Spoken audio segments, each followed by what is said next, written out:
आज मैं आप सभी के साथ बहुत, बहुत ही खूबसूरत एक 19 वर्षीय लड़की का केस शेयर करने जा रही हूँ। इनका नाम रति है और रति अपने नाम की ही तरह बेहद खूबसूरत है। वो इतनी प्यारी हैं कि जब आप उनके चेहरे की तरफ देखते हैं तो चेहरे से नज़र ही नहीं हटा पाते।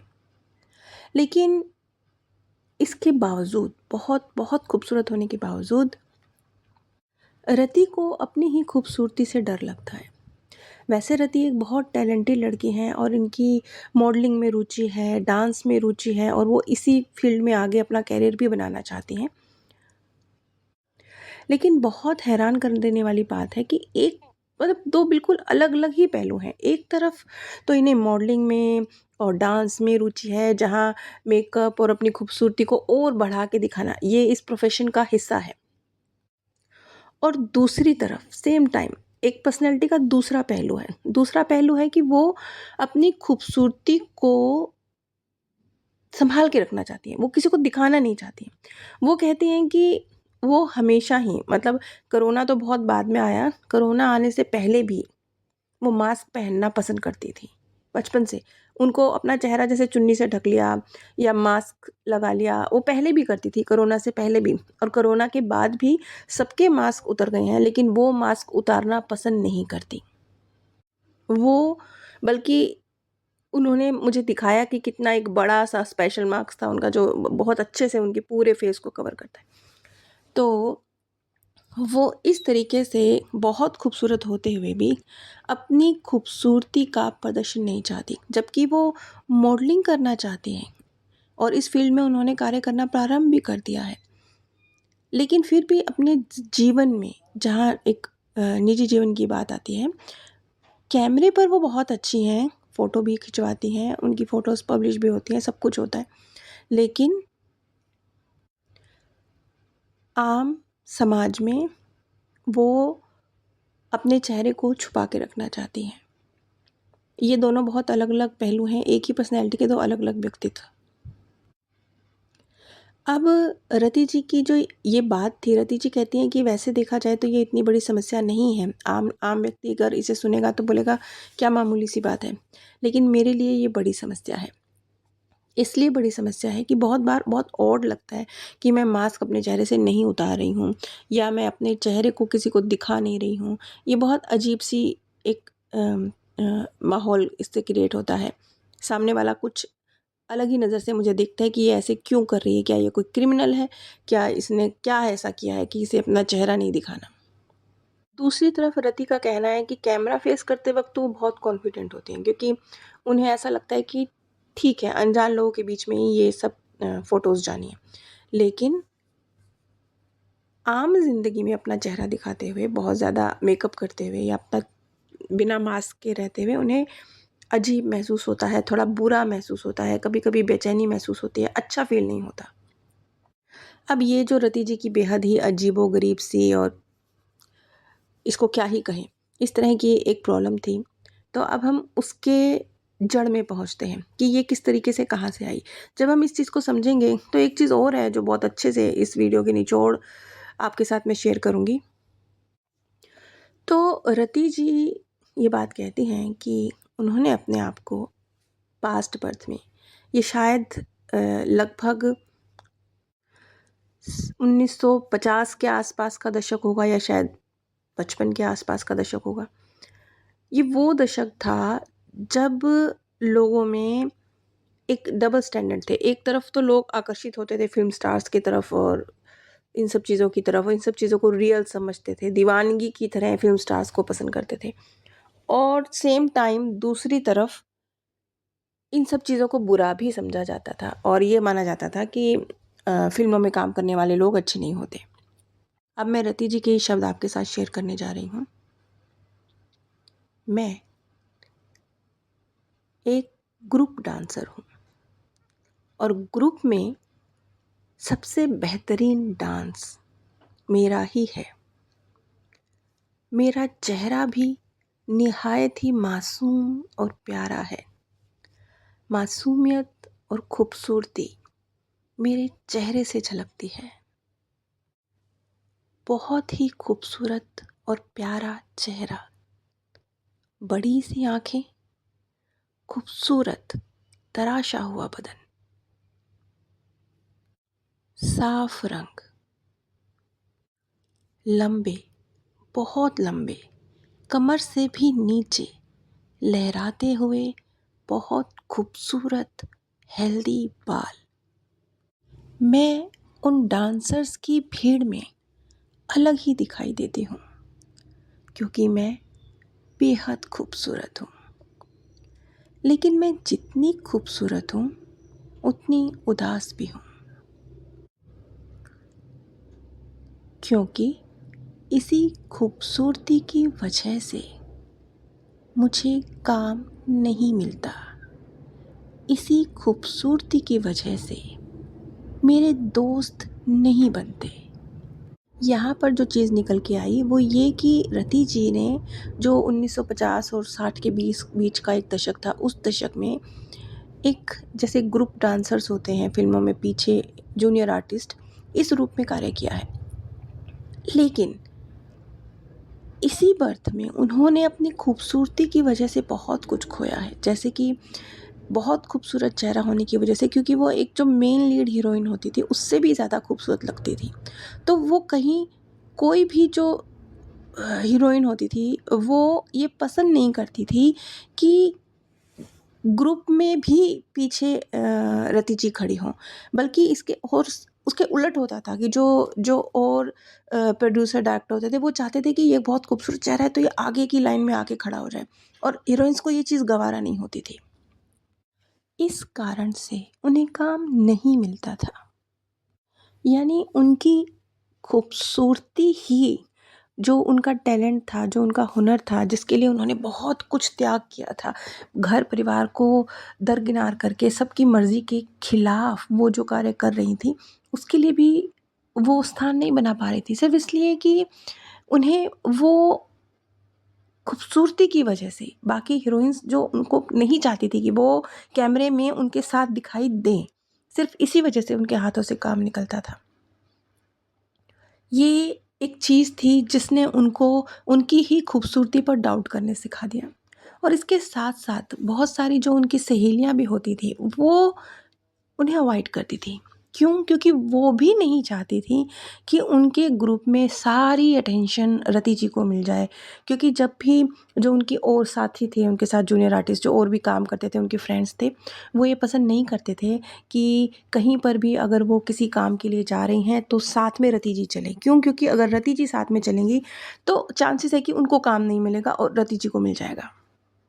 और यहाँ बात सिर्फ खूबसूरती की नहीं है, रति जी एक बेहतरीन डांसर भी थी, अच्छी कलाकार भी थी। लेकिन जब उनकी यही क्वालिटी उनको लोगों से जुदा करने की वजह बन रही थी, तब अब होना क्या चाहिए था? होना तो ये चाहिए था ना कि उस वक़्त में वो जब ये चीज़ महसूस कर रही थी कि उनका टैलेंट, उनकी खूबसूरती, उनका एक बेहतरीन डांसर होना, उनके गुण ही उनके करियर में आगे आ रहे हैं। लेकिन वो क्यों आगे आ रहे थे? सिर्फ़ इसलिए क्योंकि वो सामने वालों पर डिपेंडेंट चल रही थी। उनको ये सोचना चाहिए था, अगर वो इस चीज़ को समझती कि अगर हीरोइन्स मुझे नापसंद कर रही हैं या मेरे ग्रुप के और जो साथी कलाकार हैं वो मुझे नापसंद कर रहे हैं, कोई बात नहीं। मैं अपने गुणों की कमांड अपने हाथ में लेती हूँ, अपनी तरक्की की कमांड अपने हाथ में लेती हूँ। मैं अकेली अपने स्तर पर कोशिश करूँगी, मुझे नहीं चाहिए ग्रुप का साथ। अगर अगर इसी तरीके से मुझे बॉयकॉट किया जा रहा है और मुझे पीछे खींचा जा रहा है, पर ऐसा नहीं हुआ। ख़ैर, ये जो एक चीज़ थी कि सब तरफ से वही खूबसूरती, वही टैलेंट, वही बेहतरीन कलाकार होना जो उनको फ़ायदा पहुँचाना चाहिए था, वो उन्हें नुकसान पहुँचा रहा था। और इसी दर्द को और इसी वजह से मतलब पूरी ज़िंदगी जो उन्होंने जी है, उन्होंने इसी भाव में जी है कि मेरी ही खूबसूरती, मेरा ही टैलेंट मेरी राह में रोड़ा बना, मुझे उसने अकेला किया, मुझे उसने उदास किया और मुझे इसी की वजह से तरक्की नहीं मिली। ये कितना गलत एक माइंडसेट है जो उन्होंने अपने अंदर क्रिएट किया, कितनी गलत एक विचारधारा है जो उन्होंने अपने अंदर क्रिएट करी। यही वजह है कि मैंने इस वीडियो के शुरू में ही कहा कि एक बहुत बेहतरीन लेसन हमें इस जो रति जी की स्टोरी है इससे सीखने को मिलता है। समाज कई बार हो सकता है कि आपको लोग इसलिए नापसंद नहीं कर रहे हैं कि आप नापसंद किए जाने लायक इंसान हैं, आप कोई बुरे इंसान हैं, नहीं। लोग आपको इसलिए भी नापसंद कर सकते हैं क्योंकि आप उनसे बेहतर हैं, क्योंकि आप ज़्यादा टैलेंटेड हैं, क्योंकि आप में ज़्यादा पोटेंशियल है, क्योंकि आप ज़्यादा हासिल कर सकते हैं। और ये बात सामने वाला व्यक्ति समझ रहा है और इसीलिए वो चाहता है कि आप ग्रो ना करें। तो इसके लिए वो क्या करेगा, वो आपके आत्मविश्वास को तोड़ेगा, आपको आप ही की क्वालिटी पर डाउट करना सिखाएगा। ऐसा ही कुछ रति जी के साथ हुआ और बहुत दुख की बात है कि जब ये सब कुछ रति जी के साथ हुआ तो रति जी ने इस चीज़ को बहुत ज़्यादा ऑब्ज़र्व कर लिया। यानी कि उन्होंने क्या किया, उनसे गलती कहाँ हुई? गलती उनसे ये हुई कि वो दूसरों की नज़र से खुद को तोलती रहीं और दूसरों की नज़र तो थी ही गलत। दूसरे तो उनके टैलेंट, उनकी खूबसूरती से जलते थे, इसलिए वो चाहते ही नहीं थे कि वो आगे बढ़े, वो ग्रो करे या सबसे ज़्यादा एक निखरा व्यक्ति बनकर सामने आ जाए। यानी जिस नज़र से वो अपना मूल्यांकन कर रही थी, वो नज़रें ही गलत थी। आप जिस तराजू पर बैठकर अपने आप को तोल रहे हैं, अगर वो तराजू ही सही वेट नहीं बताता, तो आप अपने सही वेट तक कभी पहुंच ही नहीं पाएंगे, क्योंकि वो तराजू ही गलत है। जिस शीशे में आप अपने आप को देख रहे हैं, वो शीशा ही अगर आपको सही, आपकी जो इमेज है उसे प्रोजेक्ट नहीं कर रहा है, तो आप अपने सही चेहरे तक कभी पहुंचेंगे ही नहीं। आप अपने आप को कुछ और समझते रहेंगे। यही हुआ रति जी के साथ। और इस बर्थ में रति जी के अंदर जो एक ये भाव आया कि मैं मतलब मेरी खूबसूरती किसी तक, मेरा चेहरा अपना छुपा के रखूं, मास्क हमेशा पहन के रखूं। वो अपनी निजी ज़िंदगी में मेकअप भी नहीं करती हैं, ज़्यादा सस्ती सवरती भी नहीं है। अब ये चीज़ किस तरीके से पास्ट बर्थ से इस बर्थ में ट्रांसफ़र हुई है, ये अब हम समझ सकते हैं। लेकिन सेम टाइम उनके गुण भी ट्रांसफ़र हुए हैं, उनकी कला भी ट्रांसफ़र हुई है। और इसी सेशन में ये चीज़ भी उन्हें, उनके उनके जो मार्गदर्शक हैं उनके थ्रू एक मैसेज उन तक पहुंचा कि वो भविष्य में इसी फील्ड से, यही उनके लिए निर्धारित है, मॉडलिंग और कला की फील्ड, और इसी फील्ड से उन्होंने बहुत बहुत तरक्की हासिल करनी है। उनका फ्यूचर इसी फील्ड में बहुत ब्राइट है। लेकिन तब जब वो इस चीज़ को समझ कर जिएंगी। यानी क्या? यानी कि ये जो परिस्थिति पास्ट बर्थ में रही है ना उनके साथ, उनका ही टैलेंट, उनकी ही खूबसूरती उन्हीं की दुश्मन बन गई, क्योंकि उन्होंने बनने दी। इसलिए ये परिस्थितियां आज भी क्रिएट होंगी, इस प्रेजेंट जीवन में भी क्रिएट होंगी, और यही है उनका टास्क, सेम टास्क है। अब सामने वाले की नज़र से नहीं देखना, सामने वाला आपके सामने शीशा रखेगा और आप अपने चेहरे को देखोगे, नहीं। अपनी पोटेंशियल को खुद स्वीकार करना है, पहचानना है और आगे बढ़ना है। सेम आज का उनका लाइफ लेसन भी इसी चीज़ से होकर गुजरता है। और ये जो चीज़ें क्लियर हो गई कि उनके फ्यूचर को लेकर भी क्लियर हो गई कि भविष्य ब्राइट है, बशर्ते कि वो सही से अपना लेसन सीखें। जो मिस्टेक करी उसको रिपीट नहीं करना है। अब यहाँ पर जो पूरी रति जी की स्टोरी है, उससे हमारे लिए एक बहुत बेहतरीन चीज़ है सीखने की, कि कई बार आप अपना मूल्यांकन, दूसरा खुश हो जाए, दूसरा हैप्पी महसूस करे, दूसरे के चक्कर में आप अपने आप को नाखुश कर लेते हैं और अपनी ही पोटेंशियल से नीचे गिर जाते हैं। कितनी गलत बात है। अपने आप को दूसरों की नज़रों से देखना बंद कीजिए। अपने आप को, क्योंकि आपसे बेहतर तो आपको कोई जानता नहीं है ना। आपकी क्वालिटी, आपके गुण, आपकी पोटेंशियल, आपकी कर्म करने की क्षमता, ये सब आप ज़्यादा बेहतर जानते हैं। आपसे बेहतर कोई आपको नहीं जानता है। दूसरे क्या ही जानेंगे आपको। आप तो पता नहीं कब से, हज़ारों सालों से, लाखों करोड़ों सालों से, पता नहीं हमेशा से आप आपके साथ हैं। आपसे बेहतर आपको कोई नहीं जानता, बशर्ते कि आप लोगों की नज़रों से देखना बंद करें, अपनी पोटेंशियल को खुद एक्सप्लोर करें और सच्चे मन से अपने आप को पहचानने की कोशिश करें और दूसरों की नज़रों से खुद को देखना बंद करें, ताकि जीवन में जो कुछ भी हो रहा है, गलत सही, उसमें कोई गलत थिंकिंग प्रोसेस आप अपने लिए ना डेवलप कर लें, बल्कि कुछ बेहतरीन चीज़ निकाल कर अपने साथ कनेक्ट कर लें, ताकि आपका बेनिफिट हो। अब यही चीज़ जो अब पीएलआर है या जो लोग मुझसे काउंसलिंग लेते हैं, इसी चीज़ में उनकी मैं मदद करती हूँ कि जीवन में उनके जो कुछ भी हो रहा है, उसमें से जो बेहतर है उसे निकालें, उसे अपने साथ जोड़ लें, वो बहुत बेनिफिट करेगा। अच्छे को अपने साथ जोड़ लीजिए ना, अच्छे को अपने साथ जोड़ लीजिए, वो आपको बहुत बेनिफिट करेगा। आपको एक बहुत मज़ाक की बात बताती हूँ। अभी मेरी एक मित्र थी कि वो ऐसे वो कुछ कह रही थी कि जैसे कहते हैं ना कि ये आँख फड़कती है तो ऐसे होता है, बुरा होता है, पैसे की धन की हानि होती है।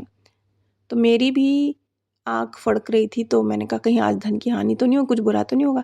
लेकिन फिर मैंने अपने आप को कहा कि नहीं, अच्छा होगा, बहुत बढ़िया होगा, ये वाली आँख फड़कना बड़ा अच्छा होता है, पैसे की प्राप्ति होती है।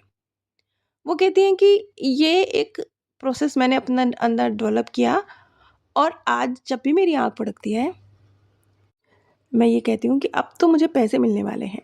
और उनके साथ ऐसा हो भी रहा है, कई बार ऐसा हुआ है कि कुछ ना कुछ ऐसा हो जाता है कि प्रॉफ़िट ज़्यादा हो गया या और कुछ नहीं तो हस्बैंड ने आके ही कुछ अच्छा ये पैसे रख लो, कुछ मतलब उनके हाथ में पैसे आ जाते हैं। तो वो कहती हैं कि ये जो उन्होंने पूरा बात बताई, इससे क्या हम लोग समझें कि कोई भी घटना जो घट रही है, उसका जो पॉज़िटिव पहलू है, उसे देखने की कोशिश कीजिए।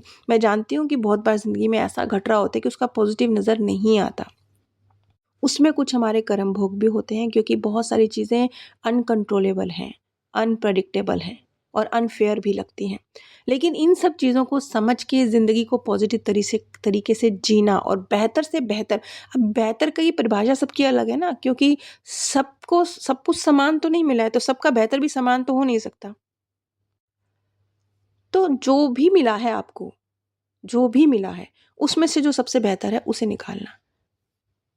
नीचे स्क्रीन पर मैंने आप सभी के साथ व्हाट्सएप नंबर शेयर किया है। अगर आप पीएलआर करवाना चाहते हैं या सीखना चाहते हैं तो आप इस नंबर पर संपर्क कर सकते हैं।